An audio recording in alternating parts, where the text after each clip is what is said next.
मिथ्या प्रलोभन देखाई शारीरिक संपर्क रखी निर्यातना देवा अभियोग। विधवा महिला को मिथ्या प्रलोभन देखाई शारीरिक संपर्क रखी गर्भवती करने पर गर्भस्थ संतान को ग्रहण करने को अस्वीकार कर निर्यातना देवा अभियोग। अभियोग आसी नवरंगपुर जिला उमरकोट थाना अंचल। अभियोग अनुसार नवरंगपुर जिला झरीगां ब्लॉक डंगरीगुड़ा पंचायत अंतर्गत बड़ाझरी गाँव युवती नाबालिका अवस्था बह करते। बहर वर्षक पर स्वामी मृत्युवरण करते। गोटे संतान रही दुख सुखरे से शाशुघर रही पुअर लालन पालन करुवा बेले डाबुगां ब्लॉक बरदेई गाँव बसमन हरिजन नामक एक बाजावाला ग्राम को जीवाआसिबा करने सह निजे दुईटी संतान जनक होइतिबा सत्वे निजको अविवाहित दर्शाई विधवा युवती को अनेक प्रलोभन देखाई शारीरिक संपर्क रखिथिले। तेबे घटना जना पड़िबा परे बसमान प्रथम स्त्री ग्राम ग्राम सभा बसाइथिले। सेठारु दुईटी स्त्री को भिन्न भिन्न जगार रखिबाकू बसमन को निष्पत्ति शुणाइथिले। किछि दिन ठीकठाक रे परिवार चलला परे ताड़ा शांता 2 मासर गर्भवती होइथिले। एकता स्वामी बसमन हरिजन को ताड़ा जणाइबा परे ताकू निजर संपर्कीय भौणी सहित हैदराबाद एक मालिक निकट को दादन खटिया पठाई देइथिला बसमान एवं दादन श्रमिक भाव पारिश्रमिक टंका सहित मालिक अधिक टंका नहीं आसाला। तेबे गर्भधारण को 8 मास होया परे गर्भ जंत्रणा अधिक होगा सहित अनेक शारीरिक समस्या देखा देइथिला। फलरे से स्वामी बसमान को फोन करी सेठारु ताकू नेबाकू अनुरोध करथिले मध्य स्वामी बसमान सेही गर्भस्थ संतान तांकर होई नथिबा कहिबा सह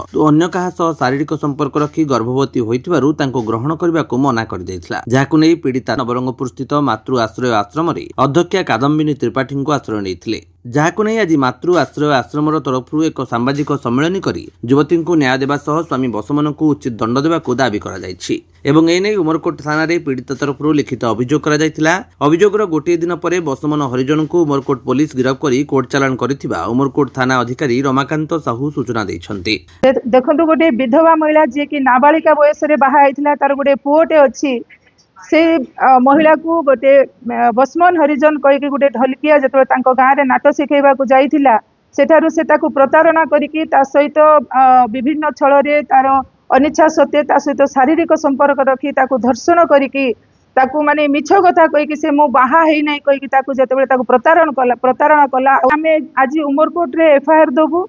एफआईआर को सांगे सांगे दर्ज करिकि से लोकटा को अरेस्ट यथाशीघ्र करा जाऊ। कारण एटा होची से गोटे माने दादन दलाल ताकू जदि आमे यथाशीघ्र अरेस्ट करबा नै ताहले से जदि हातरू पळे जिवो आउरी केते एमती महिला मानकु से दादन पठे के एमती निर्यातना दबो। सेति हमर फर्स्ट होची ताकू एफआईआर ग्रहण करिकि ताकू सांगे सांगे अरेस्ट करा जाऊ। याकू फास्ट ट्रैक कोर्ट रे पका जाऊ। फास्ट ट्रैक कोर्ट रे पकई कि याकू यथाशीघ्र न्याय प्रदान करा जाऊ। आउ रहिला कि एटा जो महिला माने ई भितरे अंतर्भुक्त अछंती सेमानंकु जेरा करिकि आउ किए के इठी शामिल अछंती सेमानंकर पर्दाफाश करा जाऊ। यार स्वास्थ्य ठीक है जाए ये डेलीवरी हम तार पुत्र संतान माने तार संतान माने सुरक्षा रे से केमती रहबो सेथिबे आकु शेल्टर होम रे रखिकि यार समस्त दायित्व सरकार प्रशासन ग्रहण करंतु।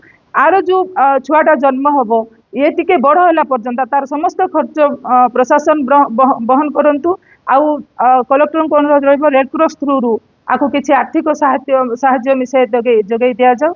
एति रहिला निवेदन आ दादन दुख जमती जिल्ला रु दूर हबो सेथिबे प्रशासन निश्चित भाव पदक्षेप नबो बोली आमे आशा रखिछु।